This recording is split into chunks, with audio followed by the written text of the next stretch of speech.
everybody. Okay, this next project is going to be, thanks, this project is going to be a kind of a photo folio. We just finished a mini album 101 series where I kind of went through all the pockets and all the flips and flaps and things. A lot of them anyway, maybe not everything, but so I thought we'd change it up just a little bit and teach you a photo folio, basic tools. I'm still not going to be using die cuts or anything like that, so you're going to need bone folder, a pokey tool, a pencil, scissors, a ruler. Put these back into my little holder here. An eraser, glue. I use art glitter glue. I find it to be one of the best glues I've ever tried, but any glue you have is just fine, because right now they won't ship art glitter glue. I'm filming this in the winter, and I think it probably will come out still when it's too cold. But if you're watching this and it's not wintertime and you want to try it, it is wonderful. But any glue you have is gonna work just fine. I have my little spacers. So anything that you use, you can even take a little piece of random board and cut you a little circle. So I've got little spacers. You'll need a paper cutter. I have a larger one, but this is for my tabletop, and a scoreboard.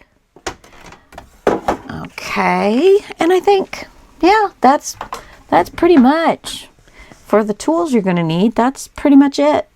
I think everybody's pretty much got those. Now, I am going to be using metal pieces. If you don't have any, you're not going to not be able to do this project. I'm going to use some of these metal pieces because I just got some new ones in for Christmas. Yeah, for Christmas. And I'm dying to use them. So, and the paper line that I'm going to be using, I think, really calls for it. Now, first, Prima. These are just some Prima things, and I kept looking at these and going, you know, this is really kind of neat. You know, this one's got a little different edge to it, but I thought these would be really cool for something. I got to figure out something to do that just kind of has this kind of thing. So this is kind of where all this idea has come from. So that is going to be one of our main thingy bobbers. I have the Nature Notebook collection. That's a 2020 Graphic 45 collection. And let me pull you in a little bit now so you can see the papers.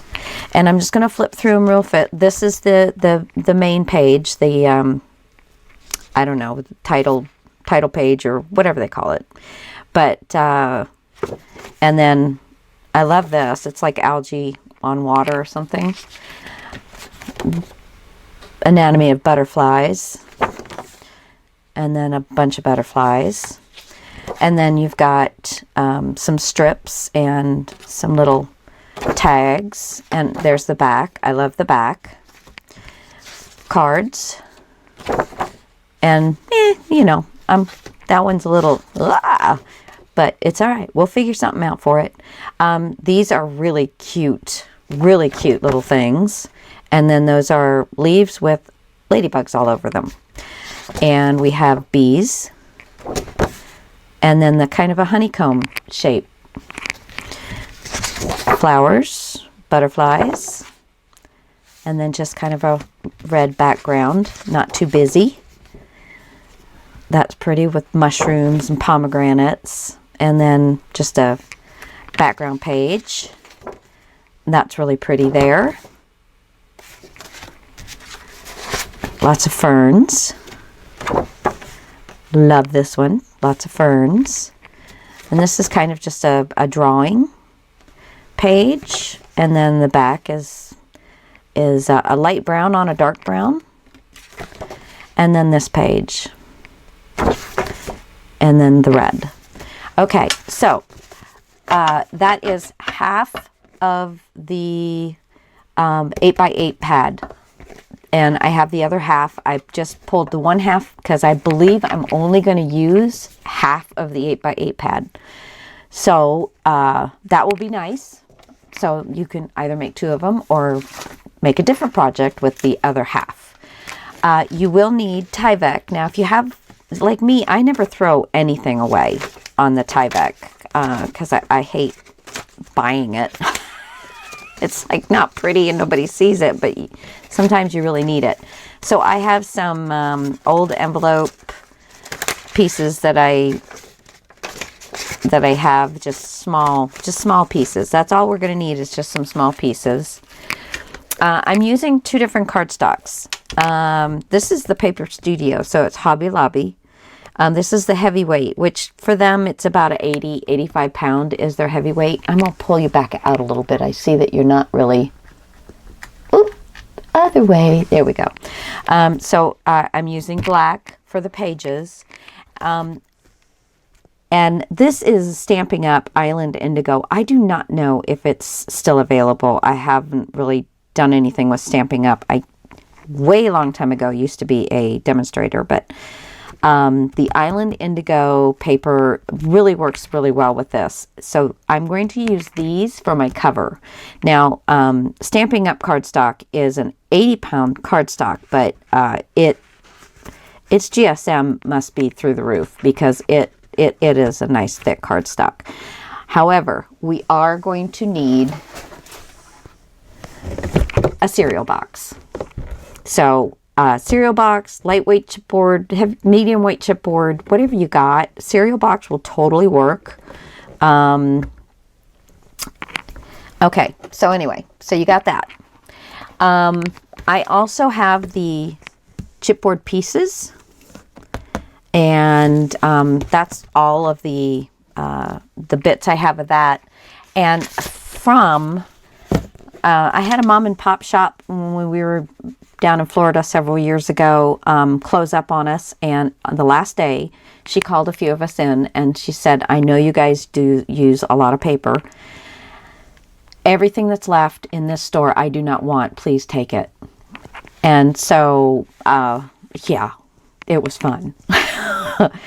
I had a carload of stuff to take home. But this is Nature Sketchbook. Colors are still the same. The images are still the same. The words are still the same. It's this was a 2016 and it's called Nature Sketchbook, and this is the 2020 Nature Notebook. So I will be using one of these. I'm not going to use all three, but I will be using one of these. So if you have one of these, or if you get the sticker sheets for the Nature Notebook, I don't know if it's going to be exactly the same as this. I don't know. I can't tell you that one, but anyway, so that's it. Now, if you don't have Nature's Notebook, get any 8x8 paper you have. Any 8x8 paper that you have. You can use a 12x12. 6x6 might be stretching it a little bit because of the size of the book we're going to make. So, but you can still do it. If all you have is 6x6, grab it. You can still do it. You just might have to do a little more managing your papers and designs and stuff. But if you got an 8x8 or 12x12 or the A4 size, they will all work. So grab a paper pack that you've been dying to use, or if you've got this one or the Nature Sketchbook back from 2016 that you're still waiting to find something to do, grab it. And let's get started. I will be using things from my stash, and we're just going to kind of pull those in as we go. But it's not going to probably be anything that you wouldn't be able to. If you've got a little bit of a stash, you'll probably have them. Okay, guys. The only other thing I can think of is I'll probably use some brads, and hence the paper tool, pokey tool. And I may use eyelets, but again, if you don't have eyelets, I'll show you how to do it without eyelets. And I hope you guys will join me, gather up your stuff, and join me. Let's get this done. All right, guys. And it's going to be a quick and easy.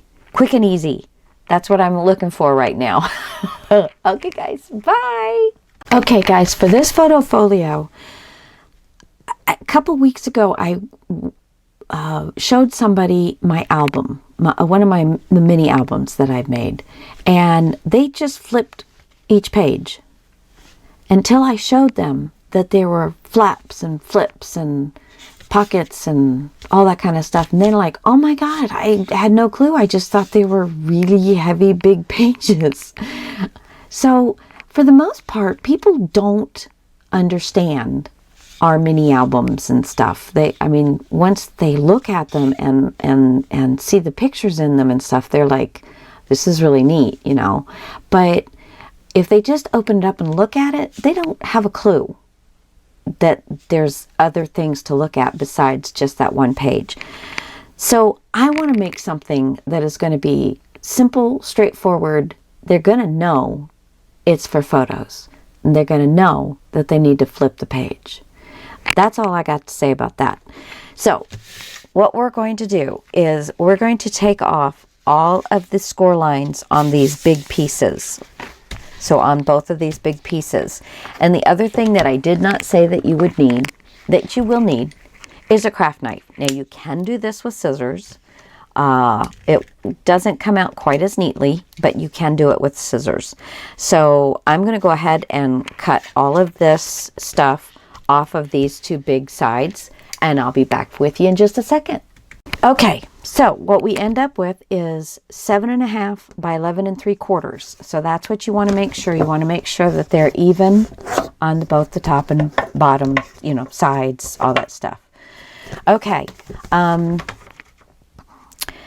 what I'm going to do is actually glue the two of these together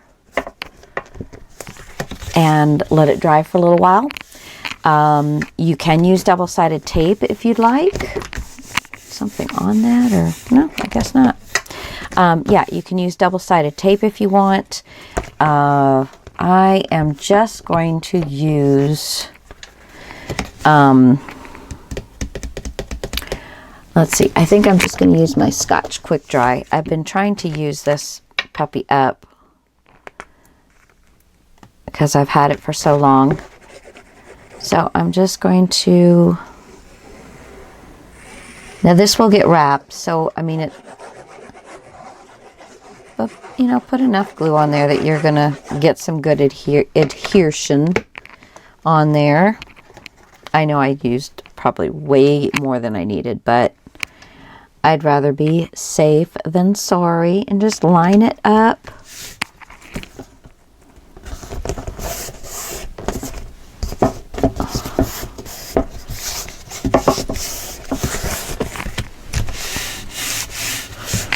Make sure that glue gets around in there like you want it, so everything is nice and stuck. And because of the coating on the front of the box, sometimes it takes just a little while, but like I said, it's going to get wrapped.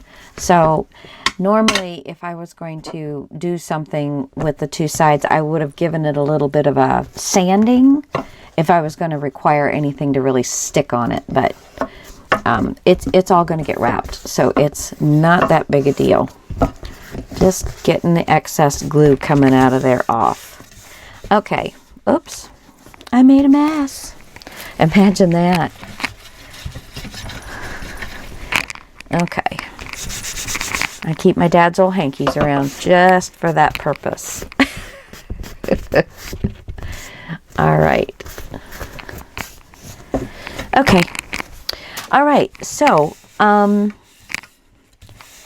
now, okay, so this is, oh, for heaven's sakes. It's still not dry. I think that's why I don't use Scotch Quick Dry anymore, because it's not as quick as the art glitter glue. Okay, so let me get ready for the next step and I'll be right back.